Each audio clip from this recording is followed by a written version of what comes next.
오늘 요한계시록 5장을 잠깐 상고해 보도록 할 텐데, 자, 우리 한번 1절을 먼저 읽어보도록 하겠습니다. 자, 1절. 자, 시작. 내가 보매 보좌에 앉으신 이의 오른손에 두루마기가 있으니 안팎으로 썼고 7인으로 봉하였더라. 그랬어요. 보좌에 앉으신 하나님 우편에 오른손에 두루마리 책이 이렇게 있었어요. 그 두루마기에는 안팎으로 빼곡히 무엇인가 적혀 있었고, 근데 그것이 도장으로 딱 봉해져 있단 말이죠. 딱 봉해져서 열지를 못하고 있는 책이 있었습니다. 이 책이 무슨 책일까? 이 책이 무슨 책이냐 하면, 이제 계시록 6장을 읽어보면 이제 이 7인이 떼어질 때 7인이 떼어지는 내용이 나옵니다. 이 책이 이제 열려요. 이 7인이 첫째 인, 둘째 인, 셋째 인이 막 떼어질 때마다 무시무시한 어마한 재앙이 막 쏟아지기 시작해요. 전쟁이 일어나고 전염병이 막 일어나고 막 전쟁이 터지면서, 그때 하나님이 택한 백성들이 죽기로 돌아오는 구원의 역사가 일어납니다. 그러니까 이 책은 하나님의 심판의 내용도 있고, 동시에 그 심판을 통해서 하나님이 앞으로 택한 백성들을 구원하시는 구원의 계획이 이 책에 담겨져 있다는 것을 알 수 있습니다. 자, 2절 3절을 한번 봐요. 자, 그런데 자, 2절 3절 같이 읽겠습니다. 시작. 또 봄에 힘있는 천사가 큰 음성으로 외치기를, 누가 그 두루마기를 펴며 그 인을 떼기에 합당하냐 아냐. 하늘 위에나 땅 위에나 땅 아래 능히 그 두루마기를 펴거나 보거나 할 자가 없더라 그랬어요. 근데 문제는 힘 있는 큰 전사가 말하는 거예요. 누가 이 두루마기를 펴고 그 도장인을 뗄 자가 합당한 자가 있느냐. 하늘 위에도 없고 땅 위에도 없고 땅 아래도 이 두루마기 책을 펼 자가 없다는 거예요. 만약에 이 두루마기 책이 펴지지 않으면, 이 인봉을 누군가 떼지 못한다면 어떤 일이 일어나냐. 앞으로 세상에 있는 사람들이 아무도 구원을 받지 못한다는 것을 말하는 것입니다. 이 책이 열려야 하나님의 마지막 심판의 역사가 일어나면서 구원의 추수의 역사를 일으킬 텐데, 이 책이 안 열리면 마지막 때 구원의 역사가 하나님이 택한 백성들이 죽기로 돌아올 수 없다는 것을 말하는 것입니다. 이것을 사도 요한이 알았어요. 자, 그래서 사도 요한이 이렇게 말합니다. 자, 4절 한번 읽어봐요. 시작. 이 두루마기를 펴거나 보거나 하기에 합당한 자가 보이지 아니하기로 내가 크게 울었다. 왜 울었을까요?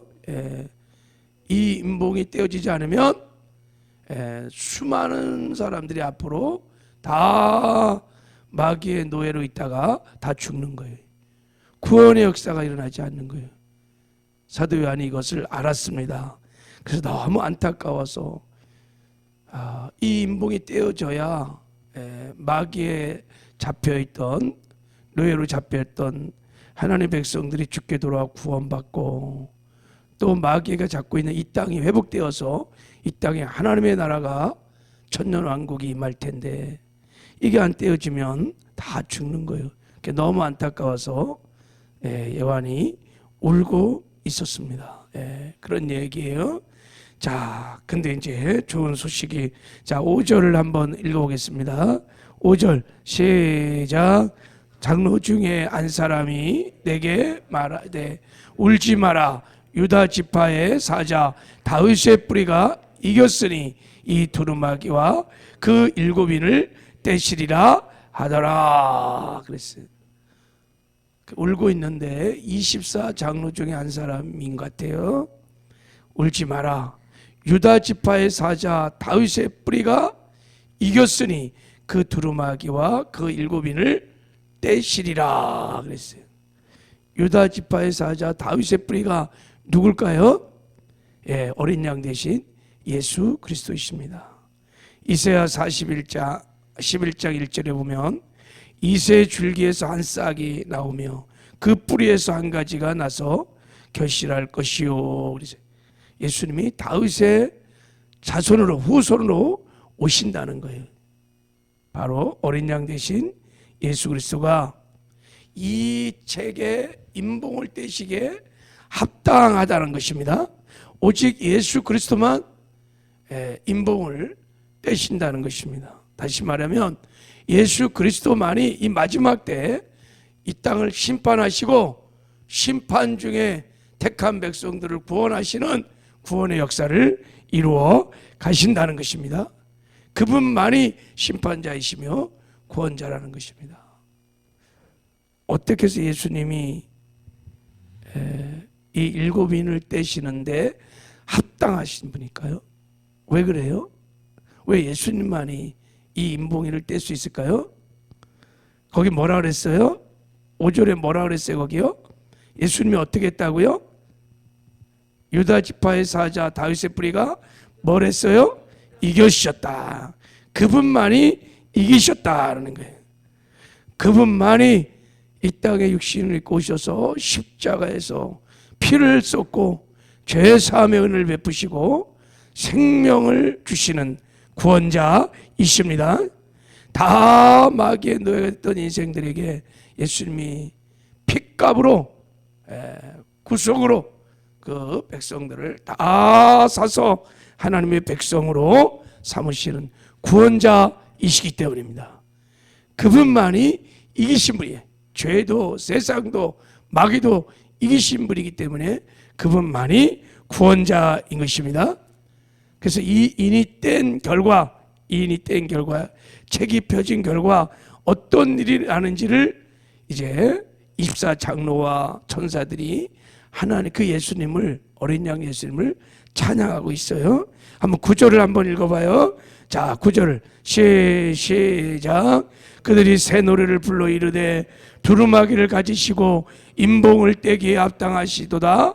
일찍이 죽임을 당하사 각 족속과 방언과 백성과 나라 가운데서 사람들을 피로 사서 하나님께 드리시고 그랬어요. 참.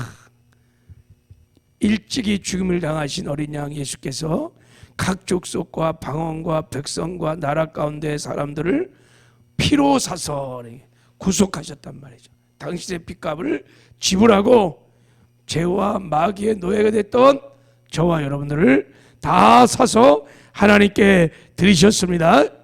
그분만이 구원자이시니 그분만이 임봉을 뗄 수 있는 분이시다는 것을 노래하고 있는 것입니다. 그리고 10절에도 자 시작. 그들로 우리 하나님 앞에서 나라와 제사장들로 삼으셨으나 그들이 땅에서 왕노릇 하리로다. 그래서 마귀에 뺏겼던 이 세상을 하나님이 예수님이 회복하시고 하나님 나라 천년왕국을 이 땅에 세우시고 핏값으로 사신 바 된 하나님의 백성들을 왕으로 제사장으로 왕노릇하게 하신다는 것입니다. 누가? 어린 양 대신 예수 그리스도가. 그분이 이기신 분이기 때문에 그렇습니다. 그 일곱 인이 떼어지면 여러분 이렇게 인간 구원의 역사가 일어나고 세상 만물을 회복하고 하나님의 나라가 천년왕국이 이 땅에 세워지는 놀라운 역사가 일어날 것입니다. 할렐루야. 그날이 반드시 오게 될 것입니다. 영광의 그날이 오게 될 것입니다. 자, 우리 이제 6절을 한번 읽어봐요. 6절 시작. 내가 또 보니 보호자의 네 생물과 장로들 사이에 한 어린 양이 있는데 일찍이 죽임을 당한 것 같더라.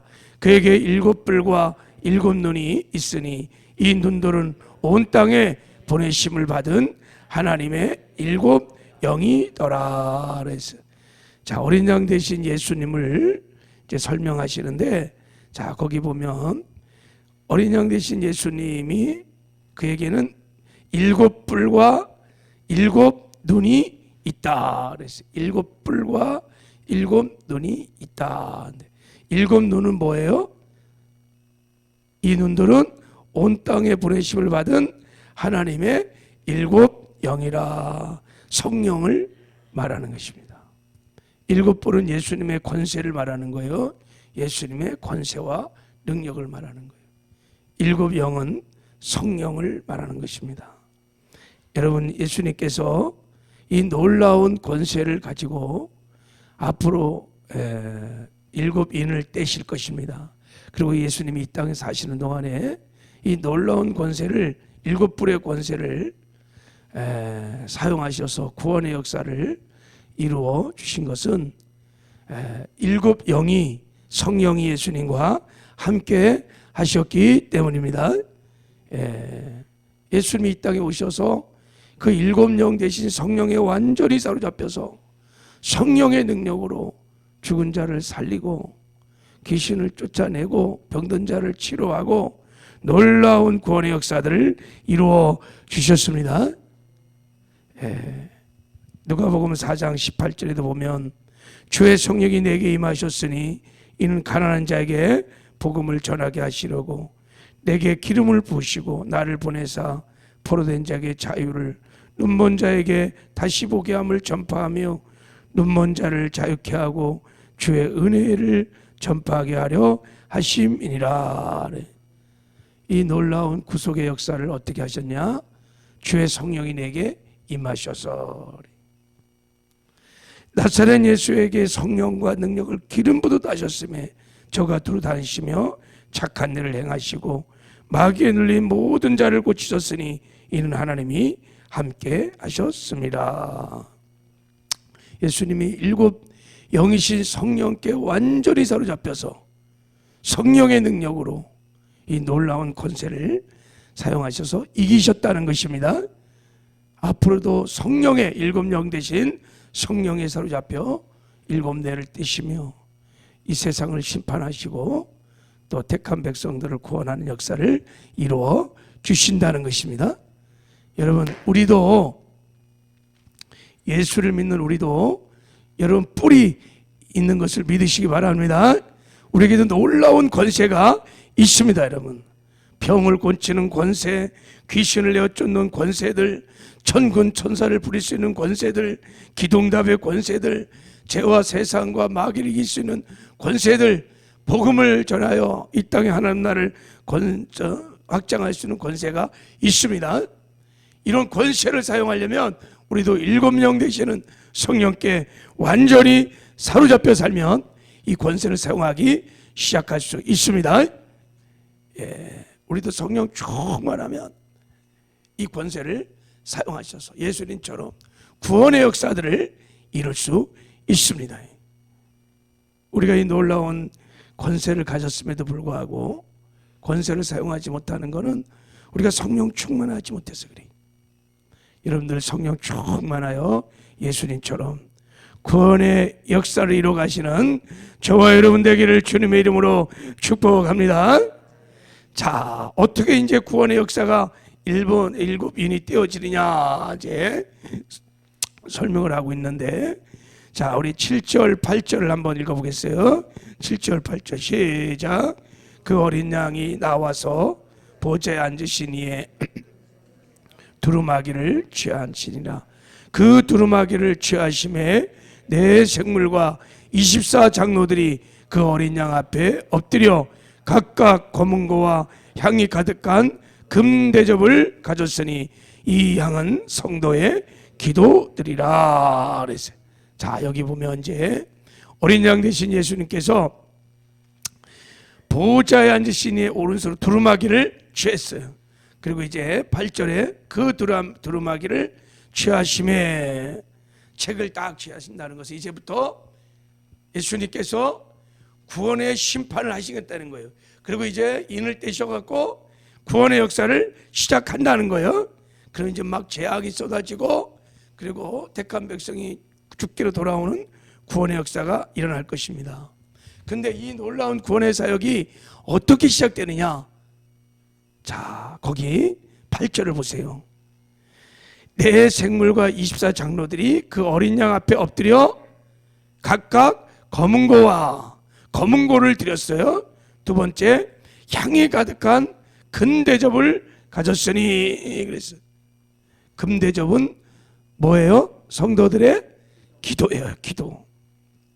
그러니까 어린 양 대신 예수가 인을 떼실 때 뭐가 필요하냐면 검은 고와 금대접이 필요했던 거예요. 여러분, 검은 고가 뭘까요? 9절 이하에 나오는 찬양입니다. 승리의 찬양. 어린 양 대신 예수를 찬양하는 승리의 찬양을 막 부를 때, 그리고 금대접 성도들이 기도를 할 때 어린 양 대신 예수가 인을 떼시는 구원의 역사, 심판의 역사를 시작하신다는 것입니다. 실제로 계시록 6장에 보면요, 금대접이 막 쏟아질 때 계시록 6장에 7인을 떼는 역사가 일어납니다. 계시록 8장에 가면 금향로를, 보호자에서 받은 금향로를 막 쏟아볼 때 7나팔이 불려지기 시작합니다. 그러니까 예수님께서 마지막 때를 심판하시고 그 가운데 구원의 역사를 일으킬 때, 그때마다 무엇이냐면 성도들의 찬양이 있는 거예요. 성도들의 기도가 있는 것입니다. 그 기도를 통해서 예수님이 역사를 하신다는 것입니다. 여러분, 우리가 예수를 높이는 승리의 찬양, 예수님께 하는 기도가 하나님이 일하시는 방법인 것을 믿으시길 바랍니다. 성도가 승리의 노래를 찬양하고 기도할 때 하나님이 그 기도를 받으셔서 하나님의 구원의 역사를 이루어 가십니다. 그것을 지금 말하고 있는 것입니다. 계시록을 읽을 때마다 언제나 성도들의 금대접의 기도가 쏟아질 때마다 성령의 역사가 일어났습니다. 인도 그렇게 떼어지고 나팔도 그렇게 불려지고 금대접의 재앙도 그렇게 성도들이 기도할 때 역사가 일어났습니다. 여러분, 우리가 기도할 때 하나님이 일하십니다. 기도할 때 음부의 권세가 파해지고 그 안에 갇혀있던 영혼들이 죽기로 돌아오는 구원의 역사가 일어납니다. 전에도 그랬고 지금도 그렇고 앞으로도 성도의 기도를 통하여 승리의 찬양을 통하여 하나님의 구원의 역사가 일어나는 것입니다. 여러분, 이 약속의 말씀을 믿고 승리의 찬양을 부르시길 바랍니다. 24장로들이 불렀던 9절 이하에 이 승리의 노래를 부르십시오. 보좌에 앉으신 이와 어린 양께 찬송과 존귀와 영광과 권능이 세세토록 돌릴지어다 하고 어린 양 대신 예수의 그리스도의 승리를 막 찬양하고, 그리고 기도할 때 하나님이 그 승리를 찬양을 받으시고 기도를 통하여 구원의 역사를 이루어 주실 것입니다. 이런 은혜가 우리 모두에게 있기를 주님의 이름으로 축복합니다. 하나님 아버지,